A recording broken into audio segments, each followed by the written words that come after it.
I know I'm desperate when I see a guy in Crocs and I'm like, I would hit. Being that guy doing a aggressive pot. No. He's got like a really weird face. No, he doesn't. You just asked me if I thought, just asked me if I thought he was attractive. Now I have mean things to say and it's all your fault. So you're 23 and you're opting out of dating because women all hate men and it's impossible to find a good woman. And when I ask you, well, where have you been looking for women?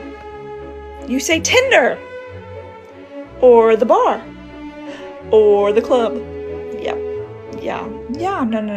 for sure. Have you thought about, like, maybe attending a church? Right? Somewhere maybe a more morally strong woman might go to, with, you know, values that you might concur with.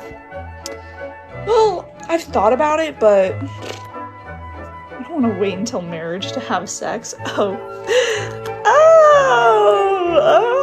Okay, then opt out of dating. I don't give a shit. Bro, are you genuinely... All you guys in my comments are like, I tried all the dating apps, And I hate to say it, but even if you go to church, some of these ladies still act a fool. I'm thinking of a few women right now, and I know for sure they've ruined their relationship at least a few times. I was talking to one of my coworkers today about how I've never had a boyfriend before, and I was like, give it to me straight. Like, this is a middle-aged man. Give it to me straight. Like, what's the tea? Like, why do you think I've never had a boyfriend before? You've known me for 10 months. Like, you're not gonna hurt my feelings. Like, he was like, okay, I don't want to hurt your feelings. I'm like getting so prepared, like so excited. I'm like, this man is gonna give it to me straight. He's gonna tell me everything. He goes, I think you just have standards. I'm like, so I can't have standards to have a boyfriend? Like, you've got to be kidding me. They gave you the right answer. For his job. In this economy, nobody needs to be getting a visit from HR. So I asked my guy best friend, I said, I got a haircut. Did you notice? And he goes, no. And then he said, because I was looking at your face when I was talking to you. I haven't seen it from the back. And I said, do you want to? No answer. So I went out to go eat with my boyfriend, right? And we decided we're going to go eat at Five Guys. So we're at Five Guys. And he orders first. And he's like, oh, I'm going to get a bacon cheeseburger. And I'm going to get all the way. Which all the way means, like, you can put, like, every freaking topping on it. And then he turns to me. He's like, what do you want? And I was like, oh, I'll get a cheeseburger with XYZ, like, pickles, lettuce, whatever, all this on it. And then in front of the cashier, this man turns to me. And he's like, Marlene, you know that there's 2 patties on the cheeseburger, right? And it's the little cheeseburger that's only 1 patty. I turn to him, I'm like, yeah, I know. He turns back to me, he's like, oh. You got it. Wait, no, you got it. Get whatever you want. Bro, we take this receipt, he pays, we take the receipt, we go to the table to sit. There's not another word exchange. He's not making eye contact with me. And then after 10 minutes, he's like, wait, Marlene, like, I didn't mean anything by that. Like, you told me that you hadn't had Five Guys in a long time, and I didn't know if you knew, because the first time I ordered, I didn't know that the regular cheeseburger has 2 patties on it by default. How would you guys have reacted? How would you guys have reacted? And this is what guidance looks like. Because in the caption, she said she couldn't even finish it. So you just wasted money. Men try to help you out and you get offended. So I posted a video about how, like, women want to be approached. Most women want to be approached, all the things, and men are just not doing it. And a lot of men in the comments were just honest and were like, well, women have made it kind of hard for men to approach, and it's kind of exhausting being turned down, or like when being turned down, like, women are rude and like all these things. And those experiences I know happen. Like, they're not in the comments just lying. Their experiences and feelings are very valid. I just thought it was really sad when I saw it, because I was just like, I am not that person. Like, if a guy approaches me that I'm not interested in, like, I will talk to them and I will then be like, thank you so much. It was great, like, talking to you. I might even compliment them and be like, look at you being so brave and like approaching me. Good for you. Like, keep doing that. You know, I hope you have luck with that. Like, you know what I mean? Like, that's me. That's me. But that's not everybody. And I feel bad for the people who have not experienced a kind person, that has like rejected them. You know what I mean? So men, I hear you. I hear you. There was another clip that I was looking at where the man kept on telling the women what men were saying in the comments. And all three of them, I think there was like 3 women there, all 3 of them continued to deflect, continued to avoid accountability. It was crazy. The number one thing that confuses me about dating right now is that it feels like a lot of guys like me, but they don't want me. Like, they're physically attracted to me, they might like talking to me, they like all my stories and everything on Instagram, they might send me a DM every so often, but no one wants to actually make an effort to create something substantial with me. No one wants to make any sort of commitment, no one wants to plan dates, and I feel like I'm in such a weird period. Sorry, there were people, but it just feels like I'm in a weird holding period with a lot of these guys who are definitely breadcrumbing me, stringing me along, making me think that they're eventually going to make an effort. I just have to give it time and I can't rush anything. There was one certain guy that we had been on 2 dates, they went really well, we were talking, we were FaceTiming, and I tried to plan a third because he hadn't yet, and it had been 2 weeks since we had seen each other. So I tried to plan a third, and he told me that he thought I was forcing it, and he was like, it'll just happen, let it happen, like when we can see each other. I'm like, plans just don't happen out of thin air. Someone has to plan it, and clearly you're not. So I was told I was forcing it. So I don't know, it's very confusing to be liked by many but wanted by none, and it's kind of sad. Nobody that you want. And men were kind of saying this to you, but you act like you didn't want to listen, which most modern women don't. I have a question. Are you guys scared of bad bitches? I knew it! This is the only plausible explanation for the dating field right now. You're scared! You're scared of us! You're terrified of beautiful, independent women with a grasp on their lives. That's it! Eureka! I've cracked the code! What am I supposed to do about the fact that you're scared of women? I'm lactose intolerant, but every day I tolerate it. Step up. Cheetos!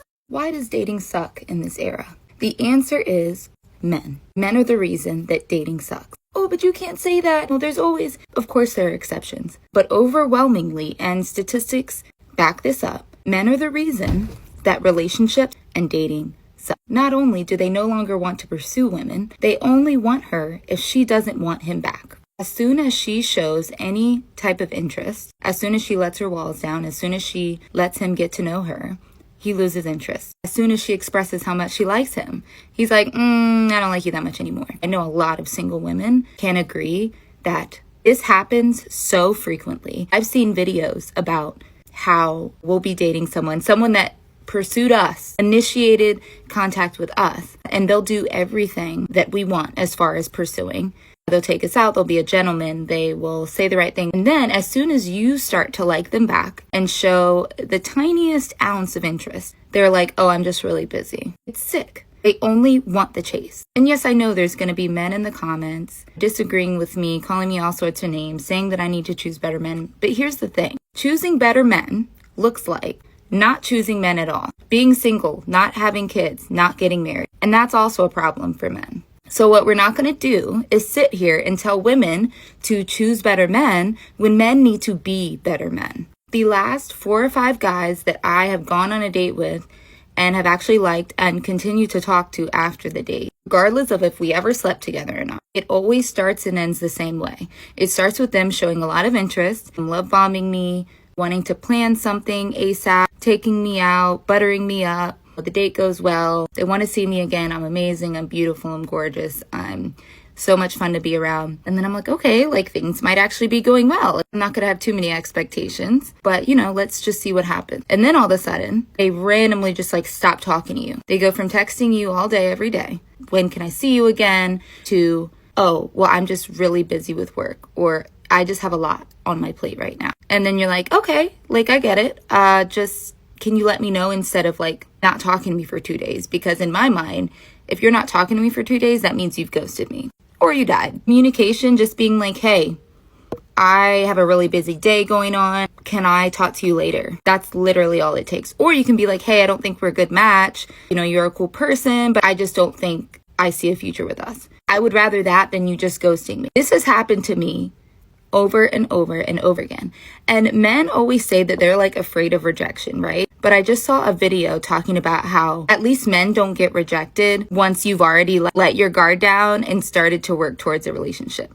That's what happens to women. They act like they're interested in us. They tell us all the things we want to hear. They might even do all the things that we're looking for. And then like that, they switch it up. They slowly just pull away. And then they always hit us with, I'm just really busy right now. It never fails to amaze me how unoriginal men are. Again, this is not about choosing better men. Men are doing this on such a large scale that thousands of women or more know exactly what I'm talking about because we're all dealing with the same shit. This is why we say hetero relationships typically only work out when the man likes the woman a little bit more than she likes him. When it's the other way around, it never works. When we say that we want men who yearn, we mean consistently. We mean for the whole relationship, not just in the beginning. If you're just gonna pull back as soon as I'm like, oh my God, I like you too, what the fuck is the point? Don't bother me in the first place.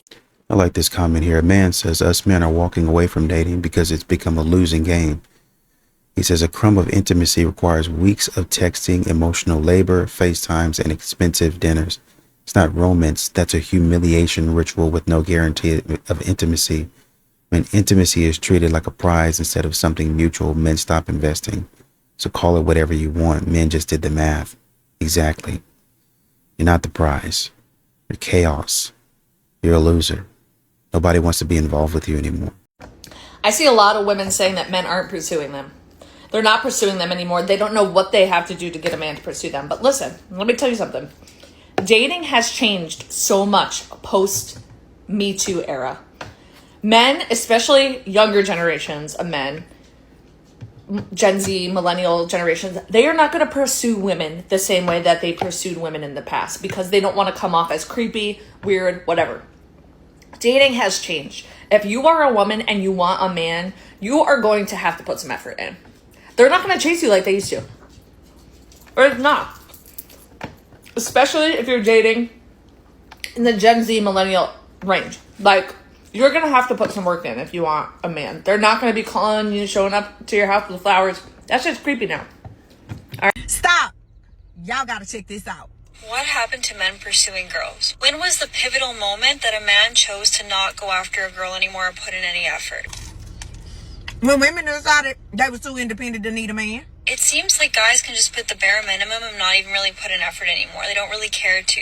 Or they're like, why don't girls just go and make the first move and make the effort? When did it become a thing? Now it's like role reversal where they expect girls to be making the first moves, yearning for a guy and chasing him. After they've been rejected so many times but not being able to pay for somebody's life. That is, I feel like, the downfall of why it's so hard to meet someone, because men don't put in effort anymore or don't care to put in effort. And a relationship won't work unless the guy likes the girl just a tiny little bit more. He has to like her just the tiniest bit more for it to work in the long haul. But shouldn't they like each other a lot? So it would make sense if a guy really wanted to get to know you, that he would go leaps and bounds to get to know you. And when did that shift? Because back in my mom's era, if a guy wanted to take you out on a date, he had to go up to you, he had to get your number, he had to go through lengths to try to talk to you, even if you weren't interested at first. But if a guy does that today, he will be called a creep, a perv, or maybe even put in jail. That's how my parents met. They met at a bar, and my dad asked for my mom to dance. My mom was like, get out of here. She wanted nothing to do with him. If he had just left and listened to her, they would have never gotten married. They would have never had kids. But he was persistent. He wanted to take her on a date so badly. He was like, what do I have to do to take you out on a date? She was working late their first date, so he went to her work, picked her up, prepped a dinner, took her to a park, just planned the whole thing. He wrote her poetry. He was yearning. Today's women don't want that. They want what they see on the internet. Fake ass relationship goals and materialistic stuff. I don't know what's in the air, but why the fuck is it a problem for men to pursue women? I think these men have forgot how the program went or whatever. Because the first thing people be saying is, you want me to chase you. Bitch, no, I want you to be assertive. I want you to be direct. I want you to have like some type of willingness in you. You know what I'm saying? I can't read. I'm not gonna read y'all niggas' minds.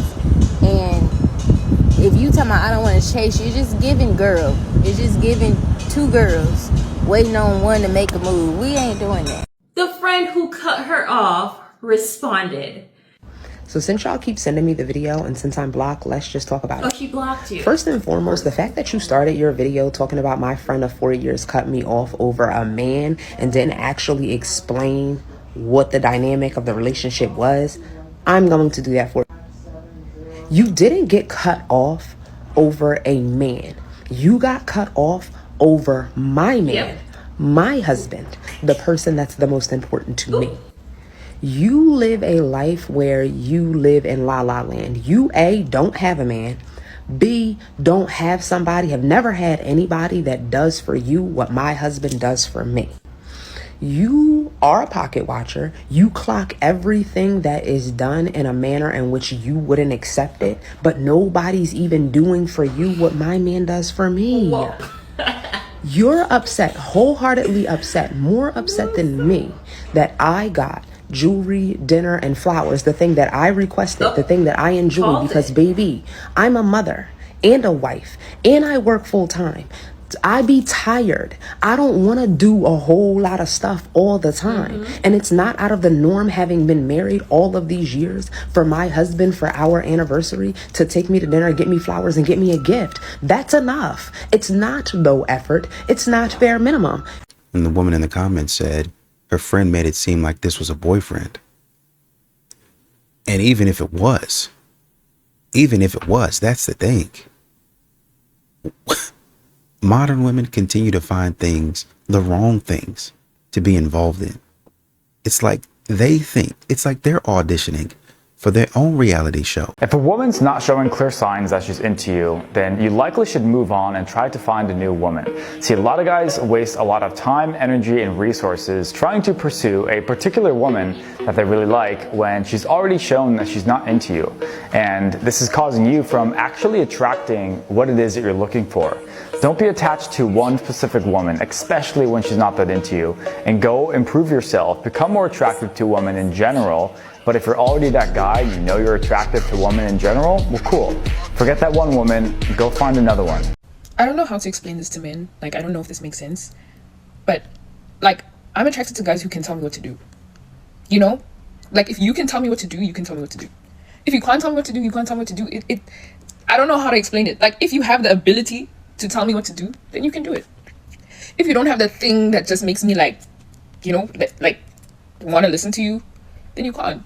It's really simple, and not every guy just has that. It's really like, I don't think it's a born trait. I think you really have to, something you got to learn and master. Because if you can, you can. But if you can't, you can't. Well, that's what I'm saying. This is why Chad and Tyrone keep on pumping and dumping you guys, because you guys only listen to who you want to listen to, is really what it is.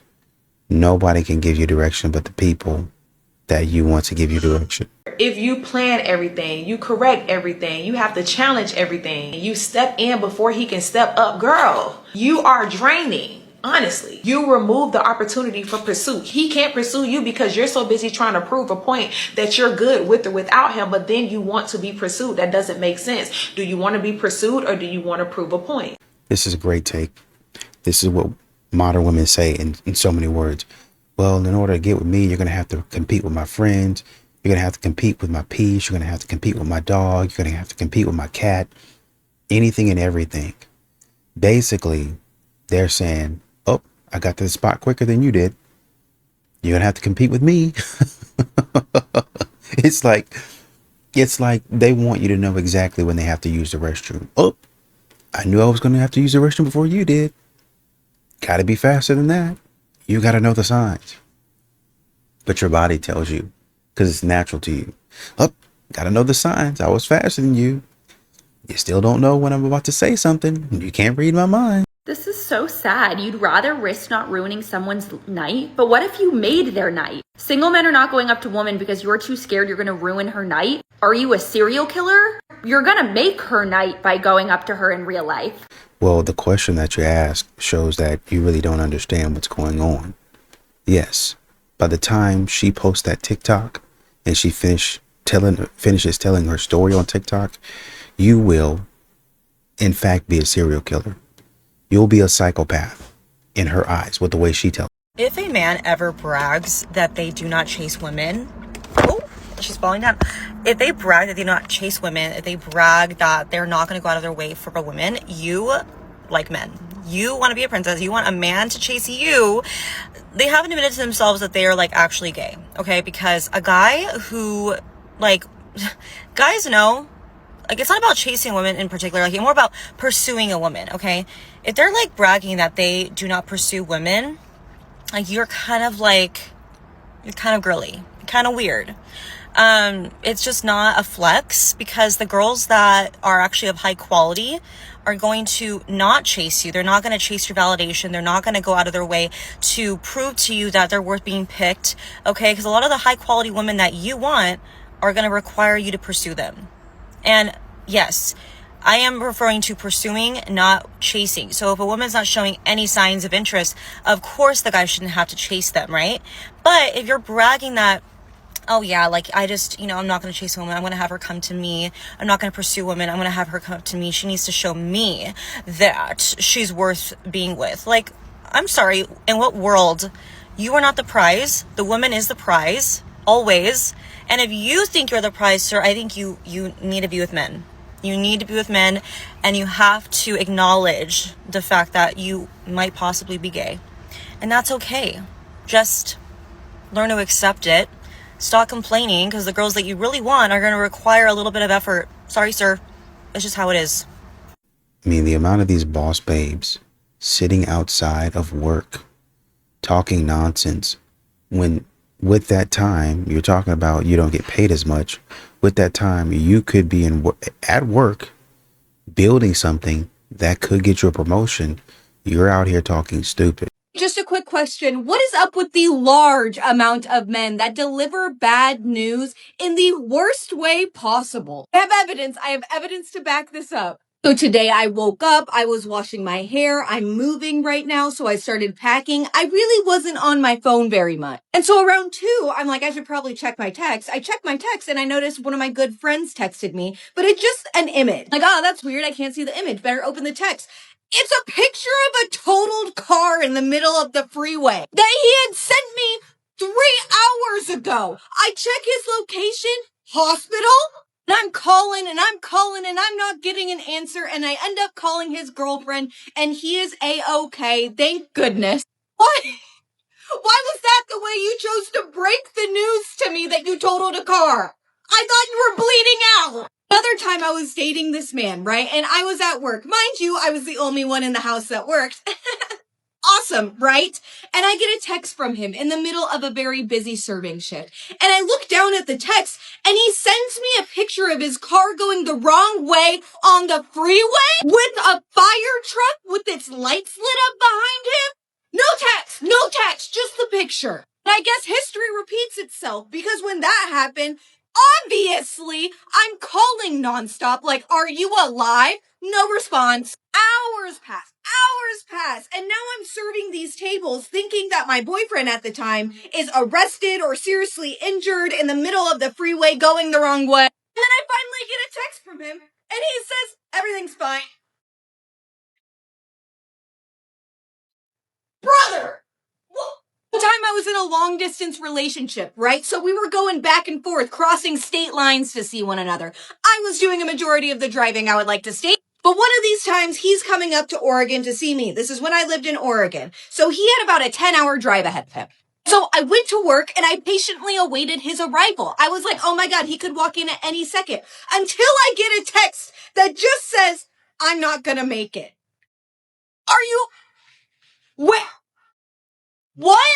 History repeats itself again. I'm constantly checking my phone, trying to find his location. He's at the part between California and Oregon where there's absolutely no service. I also know it was snowing at the time, so I'm thinking, okay, cool. He's on a ditch in the side of the road. I'm gonna have to take my little ass car down to Southern Oregon to go find him in all of the snow. Calling, no response, straight to voicemail. And then finally, like 30 minutes later, he calls me back. Oh my God, are you okay? What happened? I just got your text. And he goes, oh, no, I'm fine. I just meant I probably need to like pull over and find a hotel for the night. I'm really tired. Why couldn't you just say that?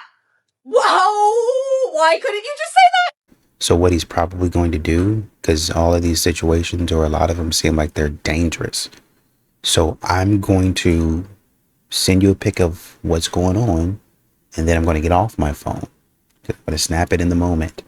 Then I'm going to get off my phone and try to figure the situation out. And then when I'm out of danger, then we can have a conversation about it. A lot of men will probably do this. Actually, I encourage people to do this. You don't want to continue. So what's going on? Where's this? Where's that? I understand that you want to know, but I want to secure the perimeter first. And when I say secure the perimeter, I just mean I want to get out of danger first, or try to escape before I explain the entire situation to you, because you want to ask 1,000 questions, rightfully so, but I don't have time to answer 1,000 questions. Does that make sense? I want to get out of danger first, or I want to make sure that the danger is not in the area if I need to go chase the danger down. And then we will sit down and have a full-blown conversation about it. Gentlemen, never be desperate to get a girl. You guys are going out with some of the worst women that are out there. You guys are choosing single moms. You guys are choosing 304s. You guys are choosing the biggest, fattest girl on the planet. You guys are choosing all these old ladies and stuff. Come on, guys. You guys gotta have more respect for yourselves and stop chasing after these type of women. Don't be desperate. You guys gotta start to work on yourselves. Go to the gym, get your money up, and stop chasing after these women. You guys gotta choose the best of the best. You guys bring a lot to the table as well. You guys just don't know. You guys don't know how much you bring to the table. That's the thing. You guys gotta look at yourselves in the mirror, man. Stop choosing these women that are useless. You guys gotta stop that. Choose better women, and that way you guys can be happier. Because I'll tell you right now, you guys choose one of these women, you guys are gonna regret it badly. Have a good one. Okay, curls. I see you with the curls. Yeah. What's your name? I just want to say, you look nice. Thank you. And I would have beat myself up if I didn't say what's up. Okay. Nice to meet you. Yeah. You have a good day. You too. Yep. That's about it. Good work. He says in the caption, just start saying, hey, don't look for outcomes or forced conversations with women that do not want to hold dialogue with you. Let them walk away. Yep. Pretty much. Let them go. Do not chase them at all. Don't chase them. There are so many terms that, in my opinion, only exist because of the fragility of the male ego. And I think that the honeymoon period is one of them. Honeymoon period as a term refers to that period in your relationship where things are like really good and when sort of nothing is wrong. But when you really think about it, it's really describing just that period of time that you have as a couple before your first disagreement. Not just any disagreement, but your first disagreement in which the man's ego takes a hit. A lot of men will never recover from that first fight, disagreement, etc. that you have, and they don't see you the same because they think that you no longer see them the same. A lot of men don't understand the concept of like wholesome personhood, and they only think in terms of like a scoreboard. And so for a lot of men, that first argument that they lose or where they know they were wrong or whatever is like a mark on a scoreboard that can't be erased. And this is an example starting off the bat of women trying to be obtuse. A honeymoon phase you can argue during a honeymoon phase, but after so long, the perfection of both people kind of comes down, and then both of you start seeing the person's imperfections for what they are.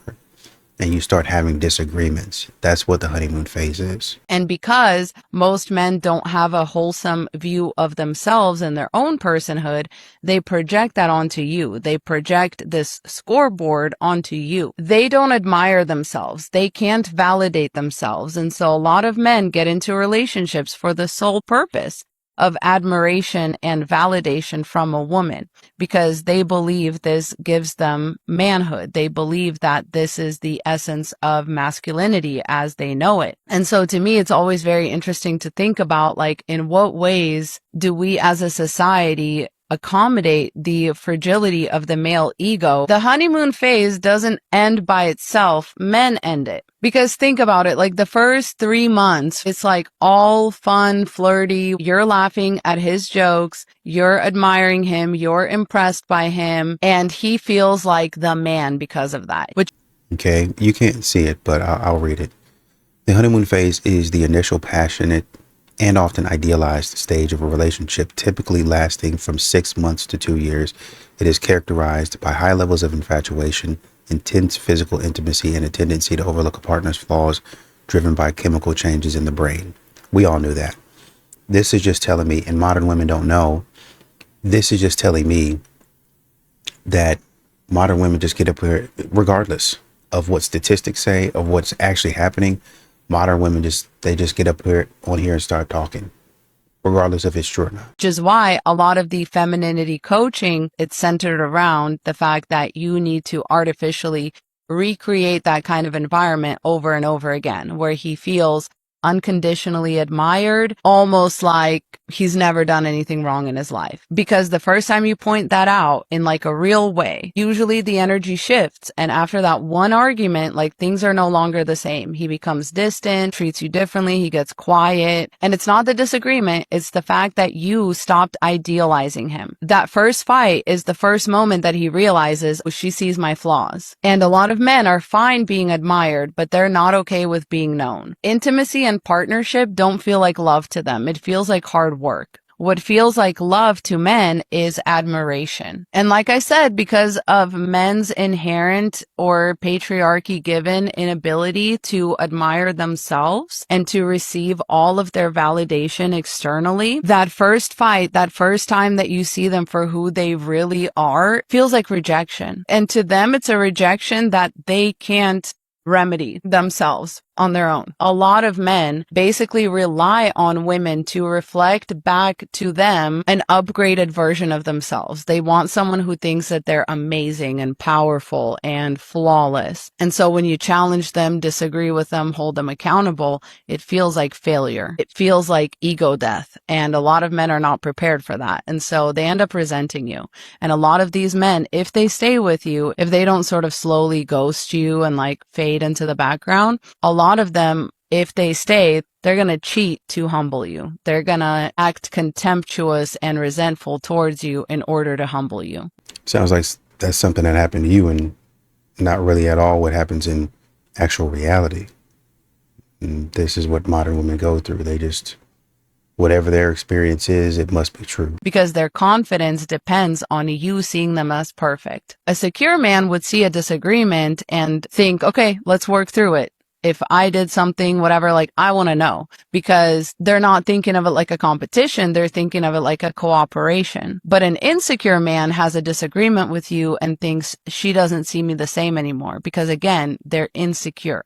Their security is tied up in being seen a certain way and being validated externally. So I really don't think that the honeymoon phase ends because the chemistry fades. I think it ends because reality requires emotional maturity, which again, a lot of men don't have. So it's like maybe the honeymoon phase is not like some kind of an expiration. It's more of a revelation of who can actually handle the reality of being seen and reflected back exactly as they are. Not to mention the fact that a lot of men really only even go through the motions of like being in a relationship during that honeymoon phase. So they're like planning dates, they're calling you, they're texting, they're following up, etc. Once you have that call out moment, once you have that first fight, that first disagreement, they will usually stop doing these things because to them, it's no point in trying to woo a woman who doesn't view them as a superhero anymore. Well, if they're going through the motions, quote unquote, is it possible that they did like you? It's just that maybe after the few months that you talked about, they realize that you're not that great of a person. You don't actually put in effort.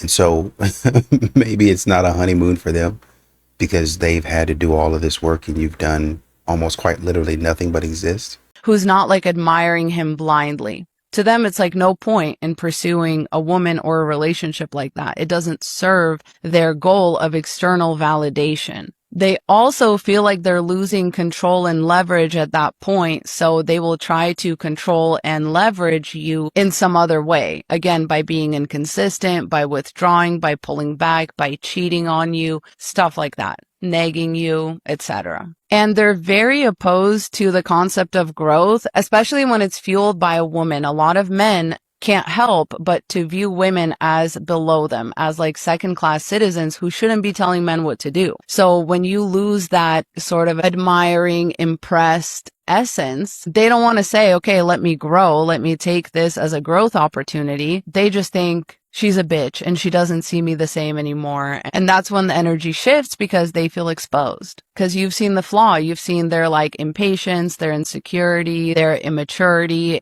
And a lot of men would rather leave than not be able to be pedestalized for no reason. And so if your relationship had a honeymoon period that ended after your first disagreement, just know that that man didn't really like you or love you. He liked or loved the way that you made him feel about himself. That's the real power that women have over men. It all comes down to their ego and their ego dependency on how they are being perceived and externally validated. So as I always say, please stay safe out there, and I love you so much. Godspeed.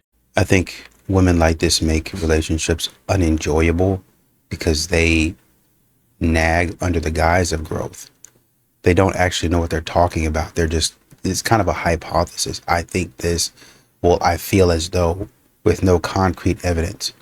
And that's why people bring up statistics so much. Statistics aren't everything, but statistics kind of give you a baseline. Right? Statistics could be wildly flawed, but it gives you kind of okay, what is everybody else saying out there?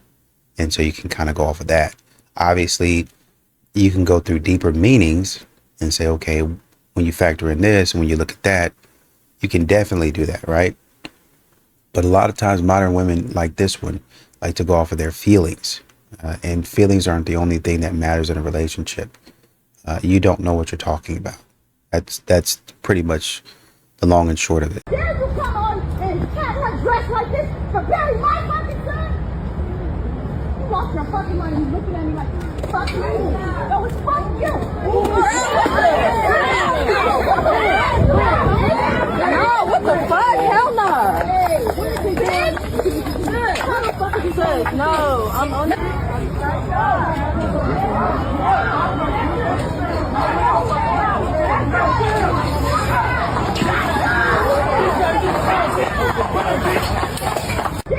Okay, so the issue is the lady in the pink dress, okay?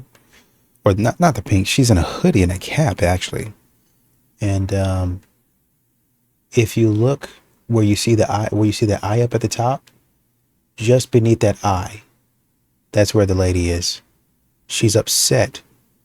Can you see it now? Where you see, if you see the word outfit, it's that pink. She looks like she's in a pink hoodie. And she's on the carriage, is what it is. Okay? So she's stepping down off that carriage right now. Where you see the O, in outfit, she's stepping off the carriage right now. That's what she's upset about. You got somebody in jeans and because the dude is in a suit.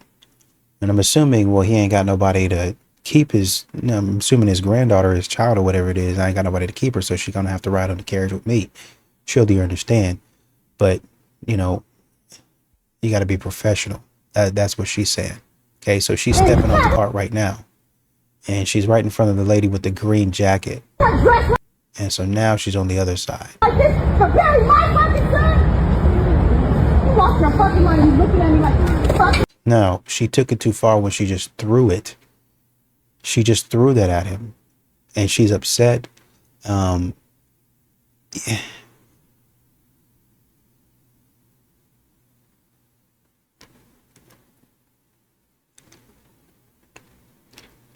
technically she was wrong.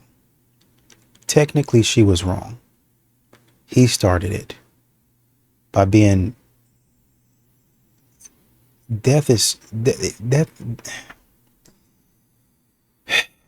You want to know when emotions are going to be running high? Let somebody pass away. Let them pass away, and then also let them pass. Like let a parent have to bury their child. Let a parent have to bury their child under less than stellar. Like say if the child unalives themselves, or they were taken in a bad accident, somebody else took them and they weren't supposed to be taken, right? It wasn't like a disease. It's still going to hurt if it was a disease or something like that, a terminal illness, but at least you had time to prepare, quote unquote. I say I'm laughing, not because it's funny, but because it's a very touchy situation. Wow. I don't know. Yeah. Technically, you're not supposed to put your hands on anybody else, but he started it. That's where at a funeral, emotions are already running high. The other area where you would probably see this type of emotion is still in death. Say, for instance, I'm thinking of the court proceedings where Jeffrey Dahmer was sitting in court and they were reading off their impact statements to the court. And one lady, I guess she thought that Jeffrey Dahmer looked at her a certain way or whatever and whatnot, or maybe she thought he smiled or something like that, or snickered or whatever it was. And she just got beside herself. She crashed out. You're not going to, laugh or whatever. Don't F with me today. And then people had to really go over there and get her because she was crashing out, as she probably should have. The way you treated these men, the way you did these men, the way they passed away, quote unquote, was horrific. It was inhumane. It was barbaric. And the fact, as she perceived it, that you're in here laughing and stuff like that, he might not have even laughed. He might have not have even done it. He was just sitting there looking. But the way, if you're not crying, if you're not in tears, if you're not contrite in the way that they want to see you at that point, because it's such a touchy moment. It's such a sensitive moment that anything, you could be standing at the back of a funeral.